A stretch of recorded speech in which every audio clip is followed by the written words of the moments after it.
Back to the Toffee Blues, your source for all things Everton. I'm Connor Williams, and we're back with another one of our 24/7 news report videos.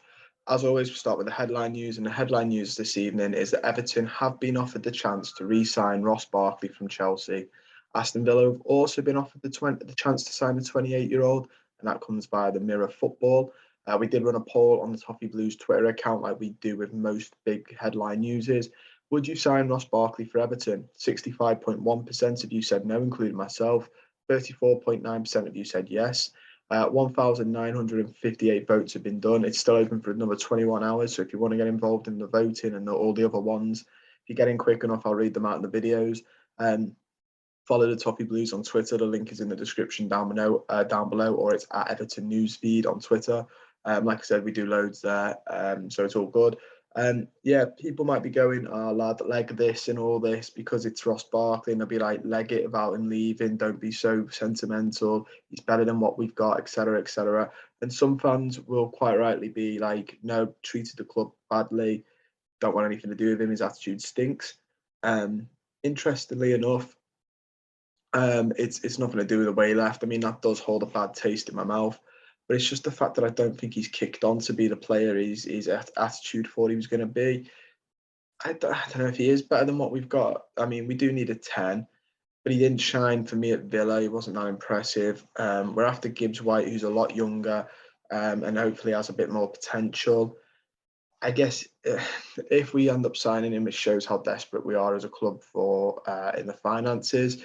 I don't really believe there's much in this. I think this is pure paper talk, aka he used to play for Everton. A former Chelsea man manages us now. There's two links to this club. Let's put it out there. He's been offered to Villa as well. I can't see Villa taking him now. They've got Coutinho. Yeah, I just swerve this completely. We next have that Everton have had a loan bid for Burnley winger Maxwell Cornet rejected. Everton are preparing to make a revised bid with a permanent deal now more likely. That's come from the Mail Sport. The Mail Sport then goes on to say Fulham are interested in Maxwell Cornet. Everton are still in the frame despite having the loan bid rejected. Cornet has turned down a move to Nottingham Forest. Yeah, I like him. Apparently his release clause is 17.5 million. So it shows how broke we are that we're trying to sort of get around that. I don't think he's the like for Richarlison. I think Dennis is a lot more like for like in terms of goals, assists, defensive actions, etc. Cornet, despite the rumours that he can play left back, doesn't really have that much defensive prowess about him or work rate about him in that area of the field. I do like him. I personally think Dennis is the better like for Richarlison. But if the club are going for an out and out sort of winger, then maybe he's a guy to go with if the club are moving in a different direction from that. So yeah, if he signs, don't expect him to be Richarlison because he's not the same type of player. But he has got something that we're lacking at the minute, and that is pace. So he will be a very, very useful player. Next, we have the Everton are interested in Middlesbrough midfielder Marcus Tavernier. Leicester City are also interested in him, while bids have been rejected from Bournemouth and Nottingham Forest. This has come from 90-Minute Football and Graham Bailey. I don't watch an awful lot of Tavernier. I believe he is the brother of Tavernier, who plays for Rangers, the right back, who's very, very good. He'd probably get a go in our team. He was the one keeping Patterson out at Rangers. I looked at his stats the other day, and they're not, oh my God, but they are still very good. Yeah, they're very good stats. And I think he provides, again, does he provide something to this team that we don't have? That's how I'm judging most of footballers we're after. And you know what he does? He offers something that the rest don't offer just yet. So for me, I'm all for it. I think if we can get him over the line, that'd be great. It's interesting that we're looking at the Championship. A lot of fans this season were like, it annoys me we don't look outside of England. It really annoys me. But a lot of fans were, especially on the channel, were coming on and going, why don't we look at the Championship? Why don't we look at the Championship?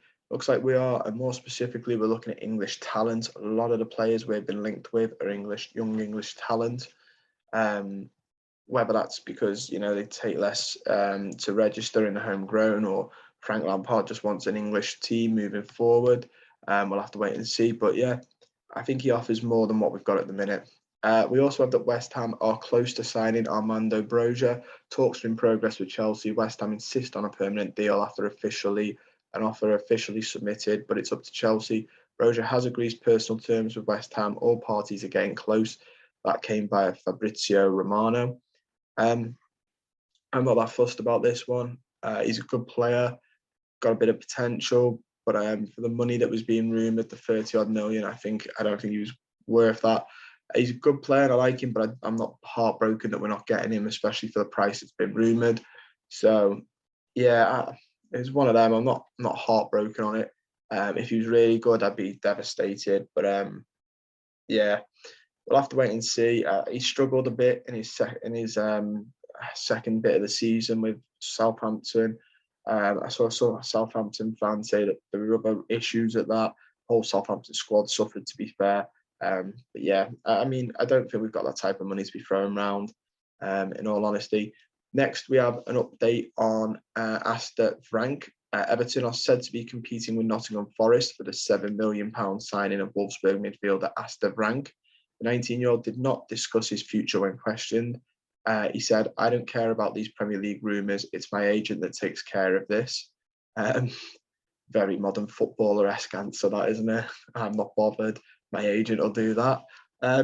He's a good player, got a lot of potential again, young player. I think the club are really gelling down on this motive of buy players young that have potentially high sell-on value, so we don't end up in this situation again. I think it's sad that it's took this to make the runners of the club realise it, but at least, lessons are being learned, I suppose, which is only a good thing. It's just a shame it's got to this level. We have Gibbs-White breaking his silence. Everton are among one of the teams after the 22-year-old, and a £25 million bid was rejected by the West Midlands club, who were reluctant to offload their academy graduate. Kevin Farwell knows him very well as well. But yeah, he basically has come out and spoke about whether he wants to come to Everton and stuff like that. It's probably more, what can you say? I don't think Wolves are initially looking to get rid of him, in all honesty, especially because he's a homegrown product, and homegrown players still have a lot of weight. In the modern day, especially when it comes to registering players. So yeah, he said on Wolves TV, "Getting back fit, training, trying to prove to the manager why I should be here and why I want to play every week. It's mainly fitness and keeping momentum going that I had last year. I feel like it's going to be a big season ahead of me personally. I've matured as a player massively off the field." He said that knowing when to recover, what to eat properly, really does make a difference. He's improved his finishing, etc., etc. So doesn't really say an awful lot about coming to us. Just basically says that he wants to show why he should be in the Wolves squad. If you read into it a little bit, you could maybe say that if he doesn't get in the Wolves squad, he'll want to go, because it sounds like he does want first team football, which is what all players of his calibre should want and at his age. So that's good to see. But yeah, he doesn't full out say, "Oh, I want to go to Everton," and neither was he going to. Neither was he going to. It's not the day and age of the modern footballer. We also have that Sunderland are making a move for Nathan Broadhead. Sunderland will push to make a new push to re-sign Broadhead after the striker was not involved in the opening of Everton's US tour against Arsenal. Spent last season on loan there, did really well. I'm not surprised they won him. I honestly would look at selling him. I think that's probably his level. So I'd look at selling him if I was the club, make some money on him, which is only a good thing again. We need money. Money is what we need. So yeah. And then finally, we've got some news from Goal France, which is that Everton are leading the race to sign Nice defender Jean-Clair Todibo. They are yet to make an approach for the player. Manchester United are also interested. If we're yet to make an approach, we better get it done quickly. He's a good player, young, talented. But if United is sniffing about, we better get it done quickly, because they have more money to burn, and they will burn it. I don't know if Lisandro Martinez going to them changes it. maybe they're not looking at him as much now. It's yet to be seen. But that is all we've got time for. Don't forget to like the video, subscribe to the channel if you're not already, and comment down below on anything that I have spoken about. Do you think Gibbs-White will come? Would you take Ross Barkley back? Do you think we should sell Broadhead? And Todibo, do you like the look of him? Should we go get him? Let me know all your thoughts down below, and I'll see you guys very soon.